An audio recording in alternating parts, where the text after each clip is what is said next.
कक्षा 11 नामा के मूल तत्व भाग 1 लेसन नंबर 10। अब उदाहरण नंबर 6।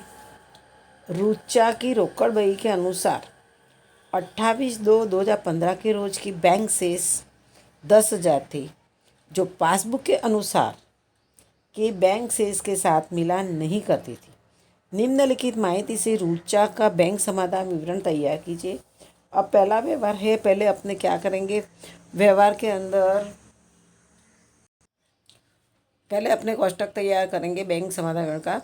तारीख 28/2/2015 के रोज का रुचा का बैंक समाधान विवरण, व्यवहार का नंबर, विवरण, उधार रकम और जमा रकम।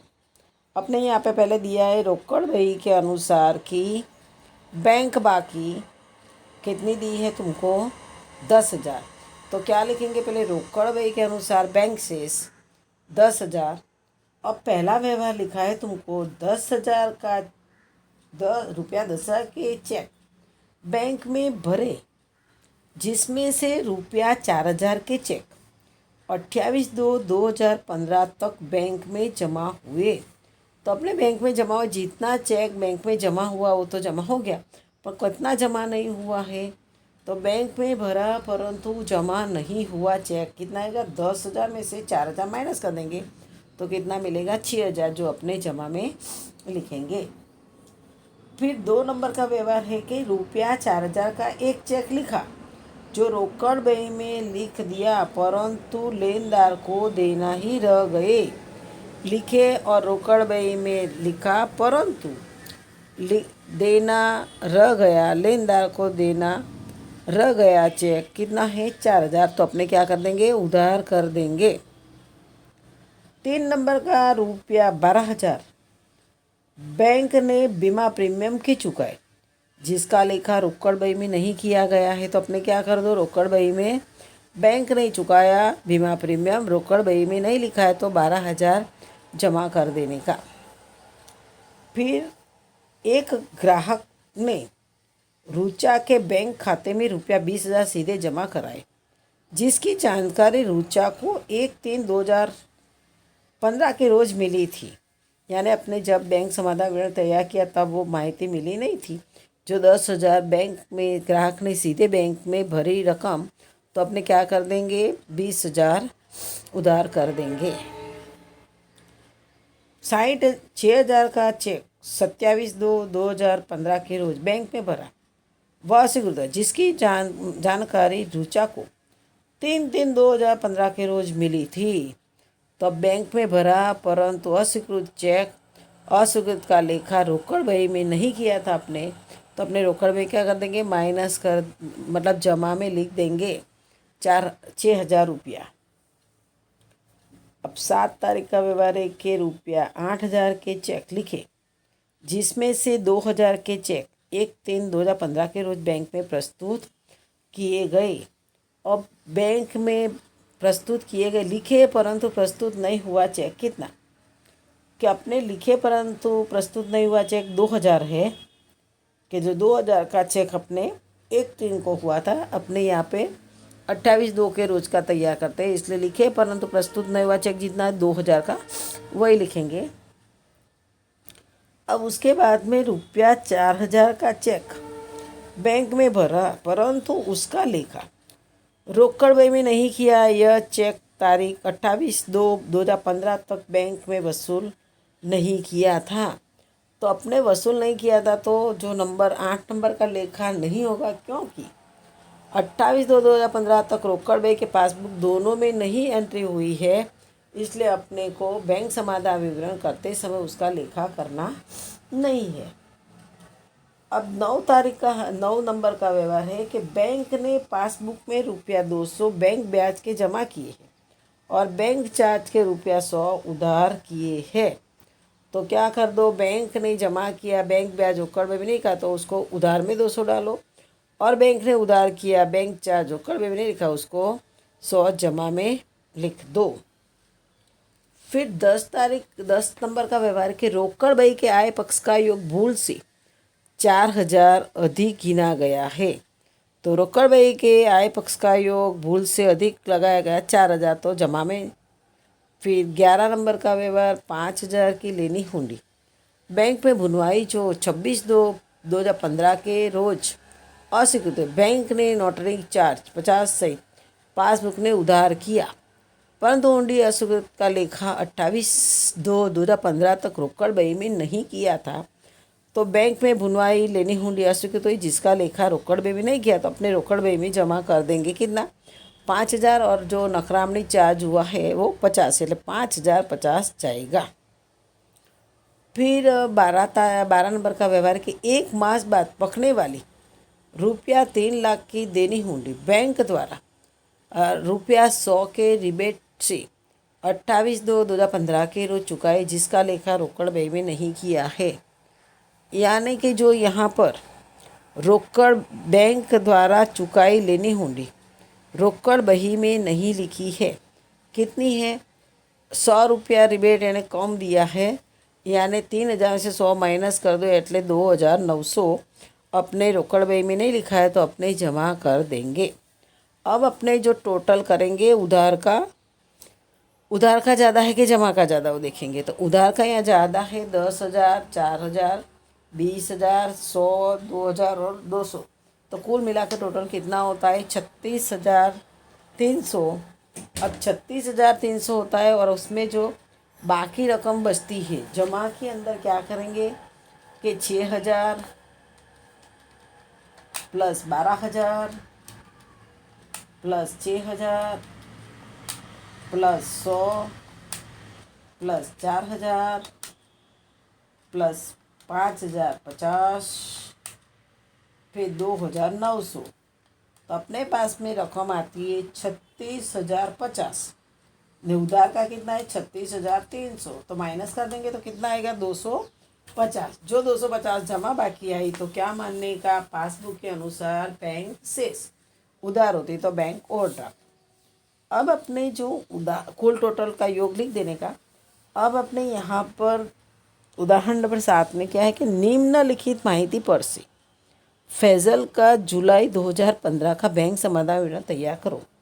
यहाँ पे रोकड़ बही के अनुसार बैंक ओवरड्राफ्ट 31/3/2017 के ₹2,500 और बैंक पासबुक के अनुसार बैंक ओवरड्राफ्ट 1/7/2015 के रोज 2,000 दिया हुआ है। अब अपने पास बैंक समाधान विवरण की फॉर्मेट तैयार करते हैं। अब अपने तारीख 31/3/2015 के रोज का फैजल का बैंक समाधान विवरण, व्यवहार नंबर, विवरण, उधार रकम, जमा रकम। अब अपने दी हुई है कि रोकड़ बही के अनुसार बैंक ओवरड्राफ्ट, जो रोकड़ बही अनुसार बैंक ओवरड्राफ्ट हो तो क्या करने का, जमा 2,500 अपने जमा कर दिया। पासबुक के अनुसार नहीं लिखेंगे।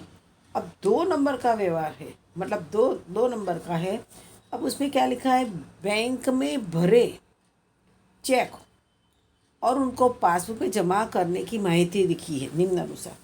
अब अपने 3/7/2015 के रोज की 2/7 को चेक बैंक में भरा था और 3/7 को पासबुक में जमा हो गया 6,000, यानी इसको नहीं गणना करने की है।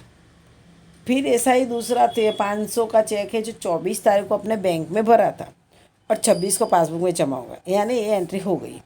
लेकिन जो 26/7/2015 को 1,000 का चेक अपने भरा था, परंतु पासबुक में 31/7/2015 तक जमा नहीं हुआ था, 1/8 को जमा हुआ, इसलिए इसकी असर देंगे। और दूसरा 3,000 जो है 30/7 को अपने बैंक में भरा था और पासबुक में अपने 3/8 को जमा हुआ है।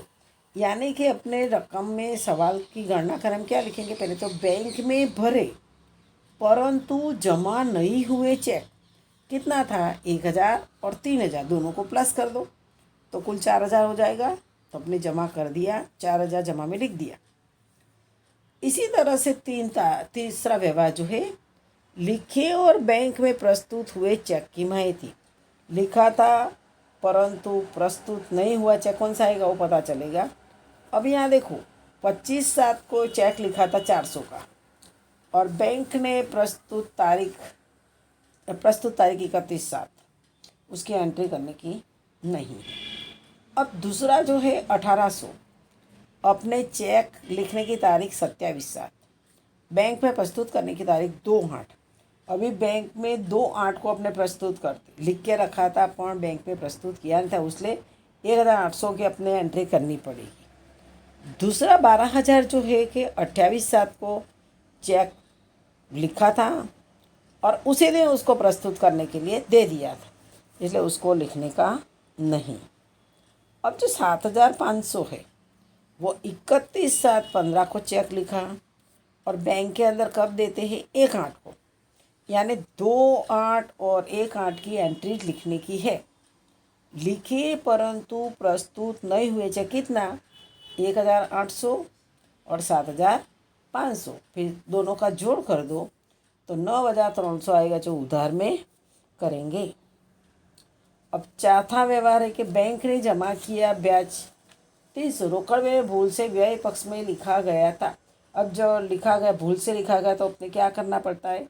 उसके अंदर दो दो रकम मतलब दोहरी असर देने की है कि बैंक ने जमा किया ब्याज ₹300 भूल से रोकड़ में व्यय पक्ष में, तो व्यय पक्ष का कैंसिल करके आय पक्ष में डालना पड़ेगा, 300 और 300 600 करेंगे।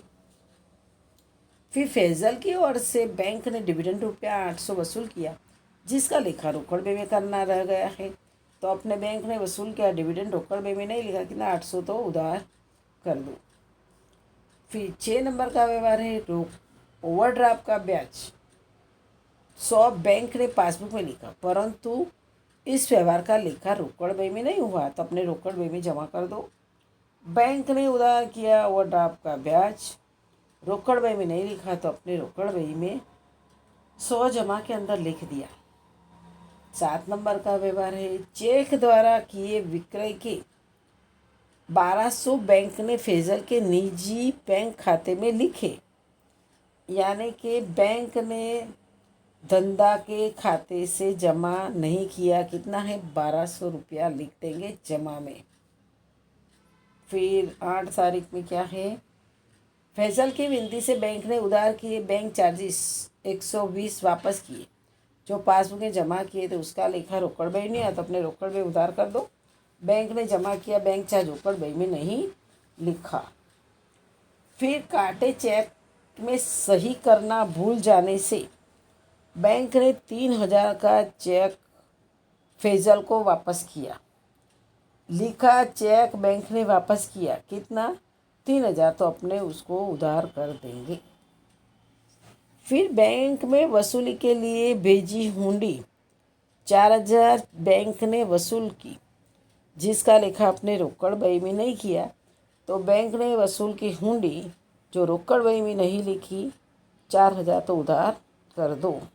यानी पासबुक के अनुसार बैंक से सब ढूंढने किए तो उधार का टोटल कर लेने का, उधार का टोटल करेंगे तो कितना आएगा? 17,820 आएगा। 9,300, 600, 800, 120, 3,000 और 4,000 टोटल करेंगे तो कितना आएगा? 17,820। अब अपने जमा का टोटल करेंगे तो 2,500 प्लस 4,000, 2,500 प्लस 4,000 प्लस 100 प्लस 1,200, तो कितना आता है? 7,800। 1 2 3 4 का आपने टोटल किया तो 7,800, और अपने पास में कुल कितना है उधार का टोटल? 17,820। माइनस करो 17,820 में जो रकम बताई वो, तो 10,020 आया, जो पासबुक के अनुसार बैंक से जमा बाकी है, इसलिए बैंक से जो उधार आती तो बैंक ओवरड्राफ्ट लिखते। अब उदाहरण नंबर 8, निम्नलिखित माहिती से पार्थ का तारीख 31/3/2015 के रोज का बैंक साधारण तैयार कीजिए। अब उसके अंदर तुम लोगों को यहाँ पे क्या लिखा है? बैंक में भरे परंतु वसूल नहीं हुए चेक 3,000 का। अब पहले तुम लोग को नीचे की एंट्री सबसे लास्ट देखनी पड़ेगी, क्योंकि यहाँ पे पासबुक के अनुसार की बाकी लिखी हुई है। तारीख 31/12/2015 के रोज पार्थ की पासबुक ₹2,000 बैंक ओवरड्राफ्ट दर्शाती। अब बैंक ओवरड्राफ्ट दर्शाए तो उधार में लिखो। पासबुक के अनुसार बैंक ओवरड्राफ्ट 2,000, हमेशा पहले पासबुक के अनुसार रोकड़ के अनुसार ऊपर पहली रकम ये आनी चाहिए, फिर व्यवहार शुरू करने। अब व्यवहार शुरू करेंगे। बैंक में भरे परंतु वसूल नहीं हुए चेक कितना 30,000। तो अपने क्या कर दो, भरे परंतु वसूल नहीं हुए चेक 30,000 जमा। फिर दूसरा है लिखे परंतु बैंक में प्रस्तुत नहीं हुए चेक 15,000। तो अपने लिखे परंतु प्रस्तुत नहीं हुए चेक 15,000 उधार। 3 नंबर का व्यवहार है प्राप्त चेक रोकड़ में लिखे परंतु बैंक में भरने के लिए नहीं भेजे। तो क्या कर दो, जमा कर दो 20,000। फिर बैंक में भरे चेक अस्वीकृत हुए जिसका लिखा रोकड़ में नहीं किया 2400। तो रोकड़ में एंट्री जमा की कर दो। फिर बैंक ने विनियोग पर ब्याज वसूल किया 700 जो रोकड़ में भी नहीं लिखा तो अपने उधार कर दो। फिर पार्थ की 6 नंबर पार्थ की सूचना के अनुसार बैंक ने चुकाया डीमैट चार्ज 400 जो रोकड़ में नहीं लिखा तो अपने रोकड़ में जमा कर दो। रोकड़ में ना लिखा, पासबुक में लिखा, रोकड़ में लिखा तो उसको जमा। फिर 7 तारीख का है रोकड़ खरीदी का लेखा रोकड़ में जावक पक्ष में बैंक खाने में लिखा गया है। तो क्या कर दो, रोकड़ खरीदी भूल से रोकड़ बही में जावक पक्ष में बैंक खाने में लिखी कितनी है 5,000। तो अपने उधार करेंगे।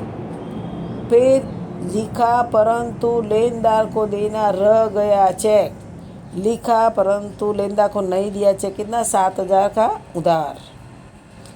फिर निजी पार्थ ने अपने निजी बैंक खाता में लिखे चेक बैंक ने धंधा के बैंक खाते से उधार किए 8,100। तो क्या करो, निजी खाते में लिखे चेक बैंक ने भूल से धंधे के खाते में उधार किया था तो अपने उसको जमा कर दो।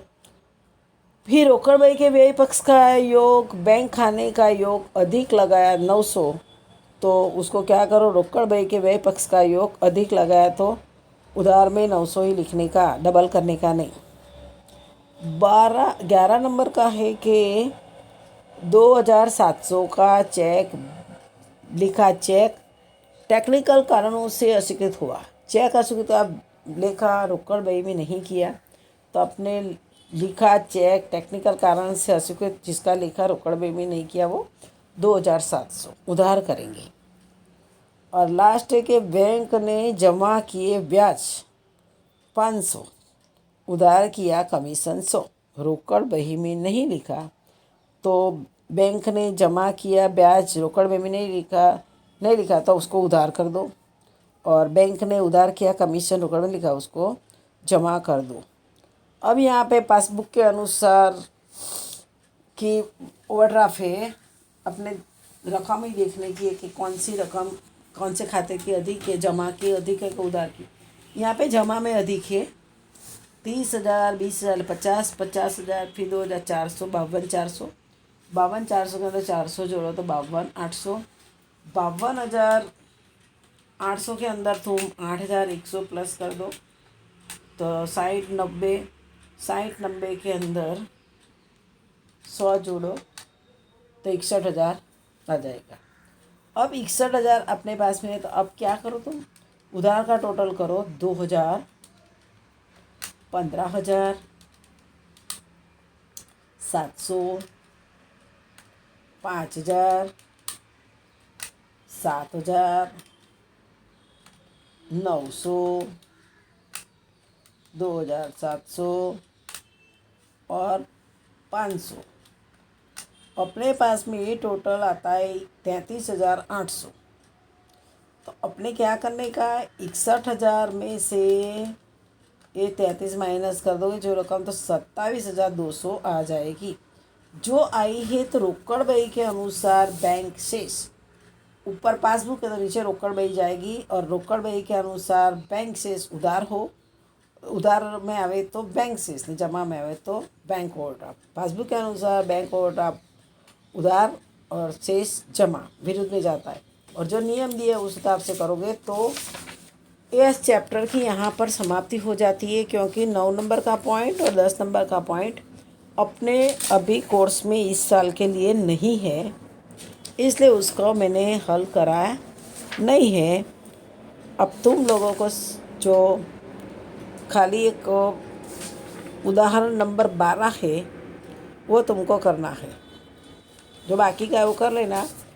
अब होमवर्क के अंदर सादे का जो भी सवाल अपने जो रोकड़ बही और उसके अंदर जो लिखा है ना तुम्हारा रोकड़ बही पासबुक का सारांश यानी तारीख बैंक समाधान एक दिया और रोकड़ बही दी और बैंक खाता दिया और बैंक पासबुक दी, उसके ऊपर से जो मिलान करते ऐसे सवाल को करना नहीं है। यानी अपना पार्ट 1 पूरा हो रहा है। अब पार्ट 2 परीक्षा के बाद ही चलेगा ये होमवर्क पूरा कर लेने का।